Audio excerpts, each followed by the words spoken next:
اللهم بارك على محمد وعلى آل محمد كما باركت على إبراهيم وعلى آل إبراهيم إنك حميد مجيد بلغ العلا بكماله كشف الدجى بجماله حسنة جميع خصاله صلوا عليه وآله اللهم صل وسلم وبارك عليه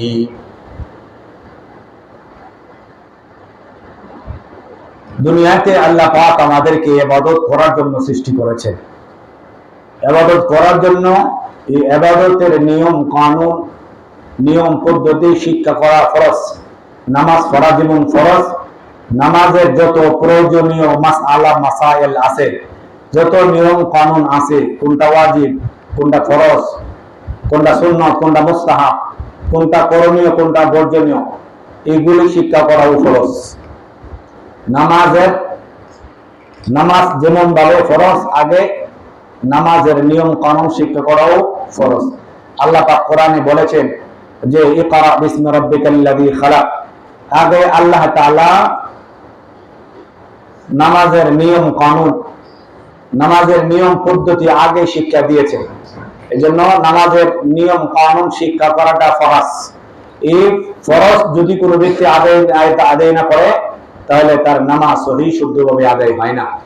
যেমন ভাবে প্রত্যেকটা কাজ দুনিয়াবি, আমরা প্রত্যেকটা কাজ যদি না শিক্ষা কোনো কিছুই করা যায় না। ড্রাইভিং করতে হলে ড্রাইভিং শিখতে হয়, ইঞ্জিনিয়ার করতে গেলে ইঞ্জিনিয়ার শিখতে হয়, একটা বাড়ি নির্মাণ করতে হলে বাড়ির কাজ শিখতে হয়, রাজমিস্ত্রি করতে গেলে রাজমিস্ত্রি শিখতে হয়। এই জন্য নামাজ পড়তে হলে নামাজ কি লাগে? শিক্ষা অর্জন করতে হয়। কোরআন শরীফ পড়তে হলে কোরআন শরীফ কি লাগে? শিক্ষা অর্জন করতে হয়। এই জন্য শিক্ষাটা হইলো ফরজ। আগে হলো শিক্ষা, পরে হইলো দীক্ষা, তার মানে আমল। আগে শিক্ষা পরে দীক্ষা। আল্লাহ পাক রব্বুল আলামিন প্রত্যেকটা মানুষকে দুনিয়াতে শিক্ষা এবং দীক্ষা অর্জন করার জন্য দুনিয়াতে প্রেরণ করেছেন। দুনিয়াতে যদি কোন ব্যক্তি শিক্ষা অর্জন করে এবং দীক্ষা লাভ করে তাহলে আল্লাহ পাক রব্বুল আলামিন তাকে দুনিয়াতে দুইটা উপকার করবেন। এক নম্বর, যে ওই ব্যক্তি যখন মৃত্যুবরণ করবে, কবরে যাবে, কবরে যতগুলি প্রশ্ন আছে প্রত্যেকটা প্রশ্নের সওয়াল, প্রত্যেকটা প্রশ্নের জবাব সে সুন্দরভাবে দিতে পারবে। যে ব্যক্তি দুনিয়াতে এলেম শিখে, অর্থাৎ যত যে সমস্ত জিনিস প্রয়োজনীয় শিক্ষার যতগুলি জিনিসের দরকার, যেমন দুনিয়াতে আমরা চলতে গেলে দুনিয়াবি শিক্ষা লাগে। টাকা রোজগার করতে গেলে এই টাকা রোজগারের কায়দা কৌশল এগুলি শিখতে হয়। কিভাবে আমি কোন কাজটা করলে, কোন কাজটা আমি শিখলে আমি টাকা রুজি করতে পারবো, আমি ব্যবসা শিখলে ব্যবসা করতে পারবো, বিদেশে যাওয়ার পরে আমি একটা কাজ করলে এই কাজ করার দ্বারা আমার রুজি রোজগারে আয় হবে, উন্নত হবে, আমার দুনিয়ার স্ট্যাটাস উন্নত হবে, আমার সংসার উন্নত হবে, সংসার আমার চলবে। ঠিক তেমনি ভাবে পরকালের জিন্দেগির একটা যে জীবন আছে, ওই জীবনটাকে সুন্দর করার জন্য দুনিয়াতে এলেম শিখতে হয়। এলেম শিখতে হয়, আমল করতে হয়। যে ব্যক্তি নাকি এলেম শিখে না, আমল করে না, দুনিয়াতে যদি কোনো ব্যক্তি টাকা রোজগার না করে তাহলে তার জীবনটা বড় কষ্ট হয়। সে যতই কষ্ট করুক, সে রাজমিস্ত্রি পারে, সে অনেক কষ্ট করে রাজমিস্ত্রি কাজ করে, সে টাকা রোজগার করে। সে ড্রাইভার, সারাদিন গাড়ি চালা, সারা রাত্র গাড়ি চালা, শুধু কিছু টাকার জন্য, তার জীবনটা সহজ করার জন্য অনেক কষ্ট করে। ঠিক তেমনি ভাবে পরকালের জিন্দেগি যদি কোনো ব্যক্তি সহজ করতে চায় তার জন্য দুনিয়াতে দুইটা করণীয়। একটা হলো এলেম, তার মানে ঈমান, আর একটা হলো আমল। এলেম শেখা কঠিন, আমল করা সহজ। এলেম শেখা কি? এলেম শেখা অনেক কঠিন। এলেম শিখতে হলে নিজের বাড়ি ঘর ছাড়তে হয়, পিতা মাতা ছাড়তে হয়, ভাই বোন ছাড়তে হয়, নিজের ইচ্ছা নিজের স্বাধীনতা এইগুলি ছাড়তে হয়। তাহলে যদি কোনো ব্যক্তি এইগুলিকে বিসর্জন দিতে পারে, দুনিয়াতে সবাই চায় বাবার কাছে থাকতে, মায়ের কাছে থাকতে, তারপরে বাড়িতে থাকতে, নিজের ইচ্ছা মতো চলতে সবাই চায় না? যদি এইগুলিকে বিসর্জন দেওয়া যায় তাহলে ওই ব্যক্তি এলেম শিখতে পারবে। এই এলেম এইগুলি ছাড়াটা মানুষের অনেক মনের বিরুদ্ধে। মনে চায় না বাড়ি ছাড়তে, গাড়ি ছাড়তে, মনে চায় না কোন ব্যক্তি কি তার কি মনে চায় মৃত্যুবরণ করতে? চায় না। কেউ মরতে চায় না, মরার জন্য কেউ চায় না, কিন্তু মরতে হবে। কেউ মরতে চায়? এলেম শিখতে কেউ চায় না, কিন্তু শিখতে হবে, আগে যেতে হবে, মাদ্রাসায় পড়তে হবে, যদি আমার জীবনটাকে সহজ করতে চায়। যারা দুনিয়ার অনেক ডিগ্রি অর্জন করেছে, অনেক ডক্টরেট অর্জন করেছে, ডিপ্লোমা ইঞ্জিনিয়ার হয়েছে, বিসিএস ক্যাডার হয়েছে, এরা যখন শিখছে তখন অনেক কষ্ট করে শিখছে, যখন এরা কাজে গিয়ে লাগছে তখন এই টাকা আসা শুরু হয়েছে, তার এই কষ্ট কি হয়ে গেছে? দূর হয়ে গেছে। এই জন্য এলেম শিক্ষা ফরজ। এলেম এই ফরজটা আদায় করতে অনেক কষ্ট।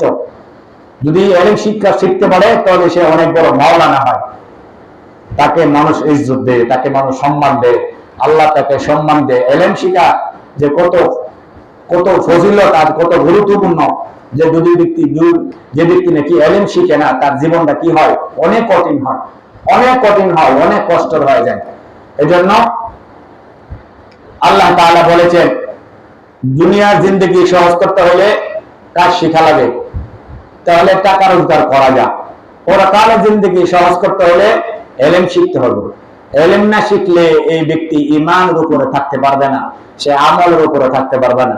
এই জন্য আমানতু বিল্লাহি ওয়া মালাইকাতিহি ওয়া কুতুবিহি ওয়া রুসুলিহি ওয়াল ইয়াউমিল আখির ওয়াল কদরি খাইরিহি ওয়া শাররিহি মিনাল্লাহি তাআলা ওয়াল বা'সি বা'দাল মাউত।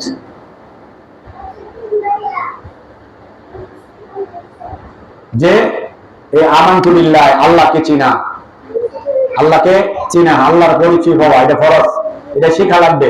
আমাকে আল্লাহকে চিনতে হবে, আমার সৃষ্টিকর্তা আল্লাহ। আল্লাহকে আল্লাহকে শব্দটা শিখতে হবে।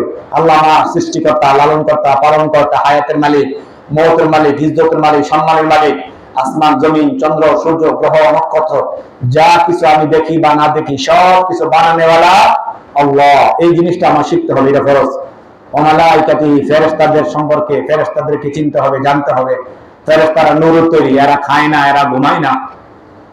মালাইকাতিহি ওয়া কুতুবিহি, সমস্ত কিতাব, আসমানি কিতাব, যেমন তাওরাত, ইনজিল, জবুর, কোরআনুল কারীম, আল্লাহ এগুলিকে কেন নাজিল করেছেন? মানুষকে দুনিয়াতে চলার জন্য, পরকালের জিন্দেগি যেন সহজ হয়, দুনিয়ার জিন্দেগি যেন সহজ হয়, এই জন্য আল্লাহ এই কিতাব আদি নাজিল করেছেন। ও রসুলিহি, এই রসুল কারা? রসুল দুনিয়াতে এসেছে এরা আমাদেরকে দিন শিক্ষা দেওয়ার জন্য, আল্লাহ পাকের পরিচয় পাওয়ার জন্য, আমার কি করণীয়, আমার কি বর্জনীয়, এইগুলি শিক্ষা দেওয়ার জন্য নবীরা দুনিয়াতে আগমন করেছেন। এই নবীগণের উপরে কিতাব আদি নাজিল হয়েছেন। এবং আখিরাতকে বিশ্বাস করতে হবে। আখিরাতকে যেটা পরে আসে, এই যেমন দুনিয়ার একটা জিন্দেগি আছে, যেমন দুনিয়া একটা কি আছে? একটা দিন আছে। এই আখিরাতেরও কি আছে? একটা দিন আছে। এই দুনিয়ার 50,000 বছরের, এই দুনিয়ার 50,000 বছরের, এই দেখি তাকো কেন, দুনিয়ার 50,000 বছর পরকালের হলো একদিন। সূরাতুল মাআরিজ আল্লাহ বলেছেন ইয়াওমান কানা মিকদারুহু 50 আলফা সানা, ইয়াওমান কানা মিকদারুহু 50 আলফা সানা। পরকালের কিয়ামতের ময়দানের হাসরের মাঠ একদিন দুনিয়ার 50,000 বছরের সমান। দুনিয়া 50,000 বছর যতদিন লাগে, কিয়ামতের ময়দানে মানুষের হিসাব কিতাবের দিনটা, এই একটা দিন হবে কত বছর? 50,000 বছরের সমান। এই জন্য বললাম আখিরাত, আখিরাতের একটা দিন রয়েছে, আখিরাতের একটা কাল আছে। মানুষের কাল কয়টা? 3 কাল। একটা হলো রূহ জগতের কাল, রূহ জগতে আমরা দুনিয়াতে আসি নাই। আরেকটা হলো দুনিয়ার কাল, আরেকটা হলো আখিরাতের কাল। এই 3টা কাল আমাদের আছে। আমাদের জমানাও 3টা: শিশুকাল, যৌবনকাল, বৃদ্ধকাল। এই জন্য এই সময় আমাদের 3টা দিন। এই 3 দিনের পরে দুনিয়া শেষ। শিশুকাল, যৌবনকাল, বৃদ্ধকাল। আমরা মায়ের পেটে ছিলাম, দুনিয়াতে আসছি, আবার পরকালে চলে যাব। পরকাল আমাদের আছে। যে ব্যক্তি বিশ্বাস করে না, শিখলো না, সে কোনো কিছুই শিখলো না, পরকাল শিখলো না। ওয়াল ইয়াউমিল আখির, আখিরাতে দিন শিখলো না, শুধু দুনিয়াই শিখলো। সে দুনিয়াই শিখলো, দুনিয়াতে আসলো, দুনিয়া শিখলো, দুনিয়া জানলো, দুনিয়া সব কিছুই সে জানলো, কিন্তু সে আখিরাত জানলো না। সে দুনিয়া থাকতে পারতো না, আখিরাতের দিন যাইতে হবে। সুতরাং দুনিয়াতে চলার জন্য যেমন দুনিয়া আমার চেনা লাগে, দুনিয়ার আমার পরিচিতি লাগে, পরকালে যাইতে হলো আমার কি লাগবে? দুনিয়া। দুনিয়া যেমন আমার চেনার প্রয়োজন, পরকালও আমার চেনার প্রয়োজন।